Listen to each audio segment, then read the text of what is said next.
she's some hyper liberal, and they started off the debate with her talking about how the fact that she was like, she's like some kind of what'd she call herself, like a liberal all-star or something. I'm an all-star, that's what it is, because they were talking about Jubilee or something, and she was invited to debate on Jubilee. If I went on there, I would destroy every single one of you. That's just a fact. I don't care to ever go on there because I think that the format's kind of stupid, honestly, but I would destroy all of you, honestly. But anyways, so you got to antagonize him, you got to push him a little bit, like, come on, just come at me, bro. But anyway, so like, she was talking about like how he couldn't get on there or something like that Andrew guy. And he was like, well, that's because they're too scared to fight me. They're too scared to debate me. They don't want to go toe to toe with me. That's what it is. And she's like, no, it's because they only take people they know on there, Andrew.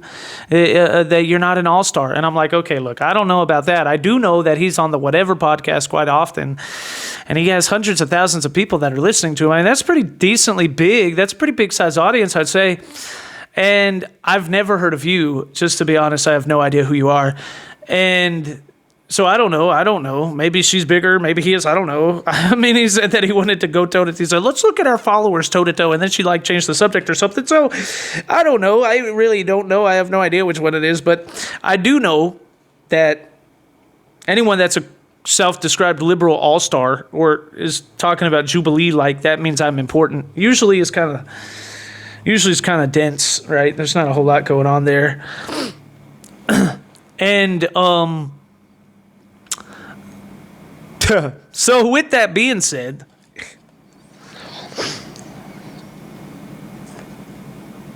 they started talking, okay? And they were going into a debate. And they started talking about olive jars and all this other stuff. I don't know. But whatever the heck that has to do with, I have no idea. But the debate, basically what the debate could be wrapped up into is basically that he was making the claim, and I agree with him on this, that basically what he was trying to say, because I break it down for the liberals, it's hard for them to understand, I know. They listen to his whole debate and think that she just proved that he supported slavery instead of like putting two to two together and understand what he was actually saying. So let me break it down, okay? The point that he was making is that, like, he says that he gets his morality from God, right? And I say the same thing. I get my morality from God, from the Bible, right? And the founding fathers agree with us. They get their morality from God, right? That's why we hold these rights to be self-evident that all men are created equal and endowed by their creator with certain inalienable rights. Right? So the point he was making, the point he was trying to make, is that without God and the Bible per se, as a grounded set of works towards morality, there is no way to define rights, right? He was saying that without God, that there's no objective way to say what is right and what is wrong. And what he was trying to prove essentially is that the liberal, the left wing, the far leftists, they don't have any morality. They don't have a grounding base for what is right or what is wrong, which is why they can, quote unquote, be gender fluid or whatever it is. And they can not just gender fluid, but fluid in all their opinions all the time around the clock. And why they can say that they're against gay marriage in 2008 with Barack Obama and Hillary Clinton, and then 10 years later become the biggest pro-gay activists on the face of the earth, and never get called out for it because they're fluid and they're progressive, and that just means they have the excuse to change their stance anytime they feel like on a dime and not get in trouble for it. And that conservatives don't do that, right? That's pretty much what he was saying. He was saying that my morality based in God and the Bible, just like the founding fathers with the Constitution and the whole idea that this country was built on in the first place, is unchangeable and therefore is reliable So you know that we know what we believe and we don't believe what we believe, right? But you don't have such a thing. And really the argument that he was making is that you, in your worldview of a liberal, it would be impossible for morality to exist because you don't have anything to pull it from. And then she would say things like, well, natural law and like all these theories about rights and stuff like that. And what he was trying to say is, see, the problem with all those theories is that they're only grounded in the preference of the human being that stated them, right? So those people have those theories. Basically, this is what he's trying to say, right? The thing she was trying to pretend not to understand. And what it is it's saying this, okay? We have capitalist theory, right? We have an entire economical theory that is rooted in free market capitalism, right? That is just a fact. It doesn't matter whether or not you disagree or agree with that. It is a fact that there is a capitalistic free market theory and that it's been used in society and so on and so forth. And they have a whole group of philosophers that attribute to that philosophy. Fact. Independent fact. Now, on the other hand, another independent fact is that you have Karl Marx and you have communist theory and an entire group of philosophers and people throughout history that have perpetuated to communist theory, right? So this is the point that he was trying to make, okay? We have capitalist theory. We have communist theory. Both of them exist. That is an indisputable, verifiable, independent, objective fact. We have some people that prefer capitalism. We have some people that prefer communism. You can't prefer both because naturally they're both at war with each other. Capitalists hate communists and communists hate capitalists. Correct? So what he was trying to say is, in your theory, right, when you don't use God as your morality switcher, if you don't base off the Bible, this is the point he's trying to make, like the founding fathers did, then you are subjected to having to choose between preferences, right? Because you have to admit that there's a whole bunch of people that prefer capitalism and that there's a whole bunch of people that prefer communism.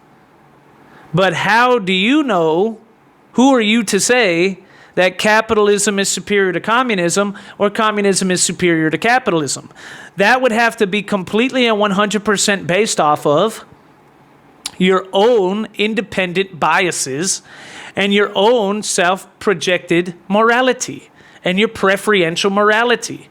Some people would make the argument that communism is way more empathetic and moral than capitalism. In fact, the core philosophers, the people that perpetuate communism, that's the argument that they make. In the same breadwidth, there are many who would say that capitalism is in fact more empathetic and moral, and the philosophers of capitalism, their core argument is that capitalism is more empathetic and moral than communism. So what you see is that there are two sets of people with two sets of ideals, two sets of ideas that both claim that their ideals are rooted in morality. So if you have a liberal viewpoint, which is where you say, well, I get my belief in rights and morality from natural law theory or whatever it may be. She names a whole bunch of them, whatever it may be. All you're saying is that I prefer one preference of morality from human beings to another person's definition of morality from human beings. That's all you're saying. And that's the point he's trying to make. And the reason why that matters is because he's saying the reason why that matters is because if you live like that, where it's just perpetuated preferential morality, and it's not coming from anyone outside of any moral authority, God, then what you're saying is, how are you to tell that slavery wasn't wrong, right? That's basically what he said. She said, and then, she tries to she tries to whammy him and tries to viral clip him and doesn't want to get into the actual debate and tries to sit there and, act like she's stupid, like she's retarded, and she doesn't know what he's talking about. What? Are you advocating for slavery right now, Andrew? Like, what are you doing? What are you even talking about, Nate? Like, come on now.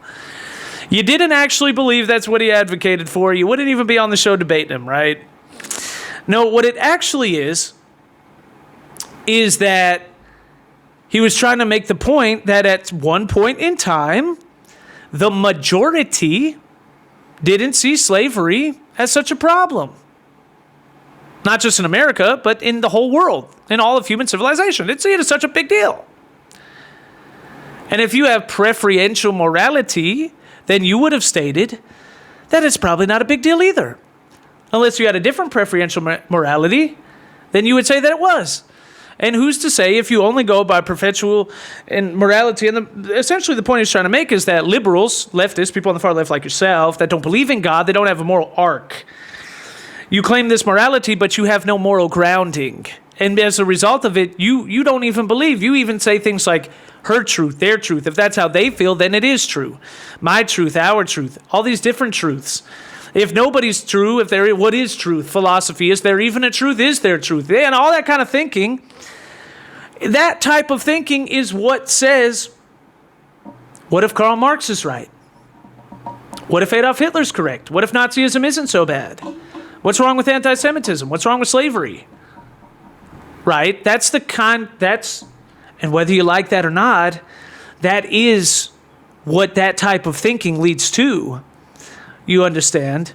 Unless you make yourself God and the moral authority and you dictate what is right and what is wrong, and that would be called perpetuated preferential morality not grounded in anything but preferences and biases, which is exactly what Karl Marx and Adolf Hitler and Joseph Stalin did, and the reason why they advocated for believing the way that they believed, right? And that's the point he was trying to make. He was not defending slavery or Nazism. He was saying that it was in fact people that based their morality in the Bible and God, like the founding fathers, that eliminated Nazism and slavery.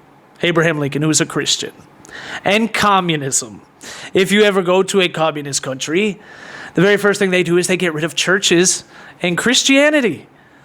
Capitalist country are usually Christian nations, like the United States. And that's overall the point he was trying to make. And I agree with him. There's a good argument. But what was interesting is that she could not seem to comprehend. If she had just been able, and the whole point he was trying to make is we can literally spend this 3 hours talking about this one subject, and you cannot one time give me anything that your morality is based in that is grounded to real world objectivity. And